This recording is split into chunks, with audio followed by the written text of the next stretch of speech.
Kung isa po kayo sa mga naniniwala ng mga pampaswerte sa bahay, ito po si Buena Fortuna. Si Buena Fortuna po is a goddess ng fortune. Si Buena Fortuna, kaya nga nakablindfold siya para hindi niya makita yung status ng humihiling sa kanya. Wala siyang pinipili na tao, kahit sino pwede humiling sa kanya. Wala siyang pinipiling tao, masama kang tao, may kasalanan ka. Yan po ay nagsisymbolize ng wealth.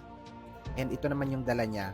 Pwede niyo siya gawing lucky charm sa bahay or sa business ninyo. Ilagay niyo siya sa harap po ng inyong pintuan. Tingnan niyo naman kung gaano kaganda yan. Yung statue ni Buena Fortuna na ito ay made siya from clay or medyo babasagin siya. Pero don't worry dahil po ito po ay dumating sa akin na naka-foam.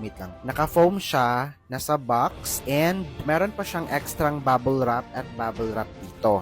Hindi talaga siya nabasag. Galing pa po ito, Luzon. Dumating ito ngayon sa Mindanao. I think mga 7 days siya dumating sa akin. Tingnan niyo naman kung gaano kaganda yung statue ni Buena Fortuna. Maganda po ito sa may mga negosyo, yung mga taong mahilig mag-manifest. Pwede kayo maglagay ng Buena Fortuna sa room ninyo or sa bahay ninyo mismo. Basta po, kung naniniwala kayo sa mga lucky charms, mas maganda kung sinasabayan nyo po siya ng pagtsatsaga. Subukan nyo lang, walang mawawala sa inyo. Mag-wish kayo, tapos sabayan nyo yan ng pagsisikap at tsaga. Manalig lang din kayo sa mga ginagawa ninyo.